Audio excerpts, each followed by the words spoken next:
Langsung mulai aja, Kak.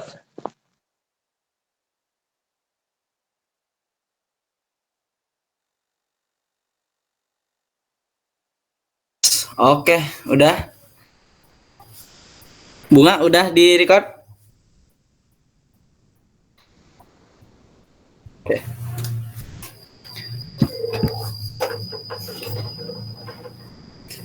Baik, assalamualaikum warahmatullahi wabarakatuh. Waalaikumsalam warahmatullahi wabarakatuh. Alhamdulillahilladzi an'ama bi ni'matil iman wal Islam. Allahumma sholli ala sayyidina Muhammad wa ala ali sayyidina Muhammad. Puji dan puja syukur marilah kita hadiahkan kepada Allah Subhanahu wa taala. Salawat dan salam semoga selalu tercurah limpahkan kepada junjungan kita yakni habibina wa syafiina wa maulana Muhammad sallallahu alaihi wasallam. Allahumma shalli wa sallim wa barik alaihi.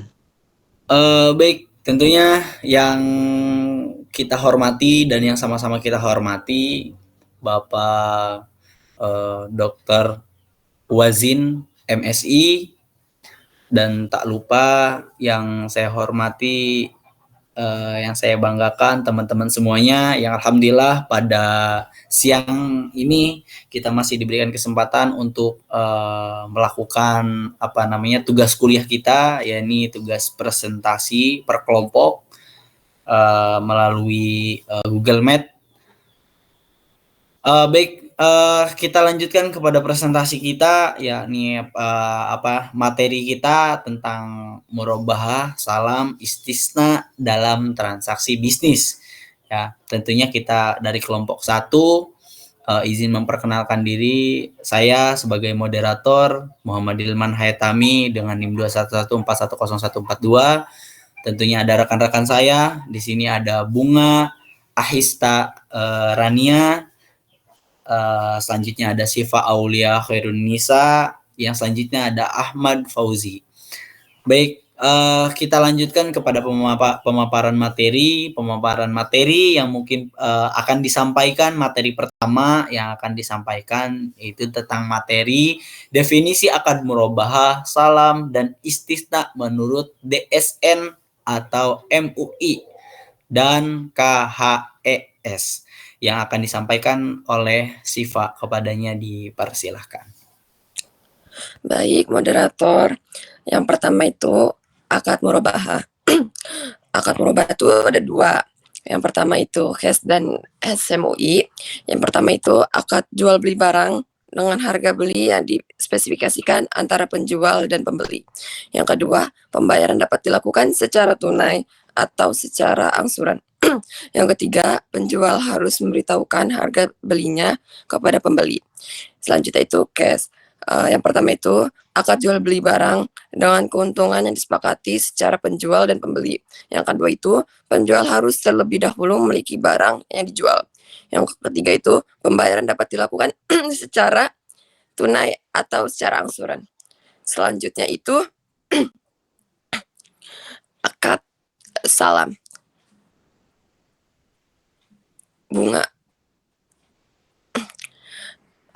Kalau menurut S dan MUI itu yang pertama akad jual beli barang pesanan dengan pembayaran di muka oleh penjual dan pembeli barang dilakukan kemudian hari. Yang kedua itu barang pesanan harus jelas spesifikasinya. Yang ketiga, penjual harus memiliki kemampuan untuk menyerahkan barang pesanan. Selanjutnya itu menurut HES. Yang pertama itu akad jual beli barang pesanan dengan pembayaran di muka oleh pembeli. Yang kedua itu barang pesanan tidak harus jelas spesifikasinya. Yang ketiga, penjual tidak harus memiliki kemampuan untuk menyerahkan barang pesanan. Selanjutnya itu akad istisna. Menurut S dan MUI itu yang pertama akad jual beli barang pesanan dengan pembuatan barang oleh penjual sesuai dengan spesifikasi yang disepakati oleh penjual dan pembeli. Yang kedua itu pembayaran dapat dilakukan secara tunai atau secara angsuran. Yang ketiga itu penjual harus memiliki kemampuan untuk membuat barang pesanan. Kalau menurut HES itu yang pertama akad jual beli barang pesanan dengan pembuatan barang oleh penjual. Yang kedua, barang pesanan tidak harus jelas spesifikasinya. Yang ketiga, penjual tidak harus memiliki kemampuan untuk membuat barang pesanan. Selanjutnya dikasihkan oleh moderator.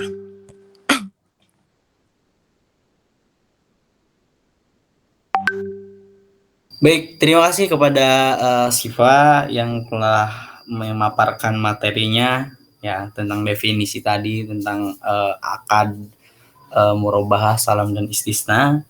Selanjutnya materi selanjutnya mungkin akan disampaikan oleh saya sendiri tentang tentang regulasi pemerintah tentang akad, murabahah, salam dan istisna. Nah,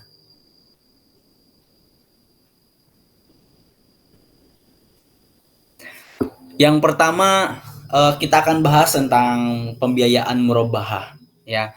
Murabahah atau al-bai bi tasman ajil, lebih dikenal sebagai murabahah saja.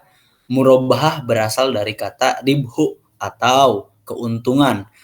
Adalah transaksi jual beli di mana bank menyebut jumlah keuntungannya, bank bertindak sebagai penjual sementara nasabah sebagai pembeli. Harga jual adalah harga yang beli bank dari pemasok ditambah keuntungan atau margin. Nah, kedua belah pihak harus menyepakati harga jual dan jangka waktu pembayaran. Harga jual dicantumkan dalam akad jual beli dan jika telah disepakati tidak dapat berubah. Tidak dapat berubah selama berlakunya akad. Nah, dalam perbankan murabahah selalu dilakukan dengan cara pembayaran cicilan atau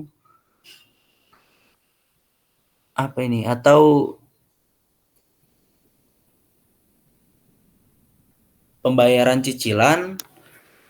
Perbankan murabahah selalu dilakukan dengan cara pembayaran cicilan atau bitasman ajil atau muajjal. Dalam transaksi ini barang diserahkan segera setelah akad, sementara pembayaran dilakukan secara tangguh atau cicilan.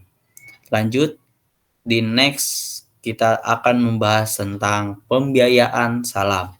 Nah, salam adalah transaksi jual beli di mana barang yang diperjualbelikan belum ada. Oleh karena itu, barang yang diserahkan secara tangguh sementara pembayaran dilakukan secara tunai. Bank bertindak sebagai pembeli sementara nasabah sebagai penjual. Nah, sekilas transaksi ini mirip jual beli ijon. Namun dalam transaksi ini kuantitas, kualitas dan kualitas, harga dan waktu penyerahan barang harus ditentukan secara pasti. Nah, dalam praktek perbankan, ketika barang telah diserahkan kepada bank, maka bank akan menjualnya kepada rekan nasabah atau nasabah itu sendiri secara tunai atau secara cicilan. Harga jual yang ditetapkan oleh bank adalah harga beli bank dari nasabah ditambah keuntungan. Dalam hal ini, bank menjual secara tunai biasanya disebut dengan pembiayaan talangan atau bridging financing. Sedangkan dalam hal bank menjual secara cicilan. Nah, kalau bank itu menjual secara cicilan. Nah, ada ketentuan umum pembiayaan salam. Nah, di sini pembelian hasil produk harus diketahui spesifikasinya secara jelas seperti jenis, macam ukuran, mutu dan jumlahnya yang sudah disebutkan tadi di atas ya di dalam penjelasan tentang pembiayaan salam. Nah, misalnya jual beli 100 kg mangga harum manis kualitas atau grade-nya grade A dengan harga di sini dengan harga itu 5.000 per kilogram. Nah, akan diserahkan pada panen 2 bulan mendatang.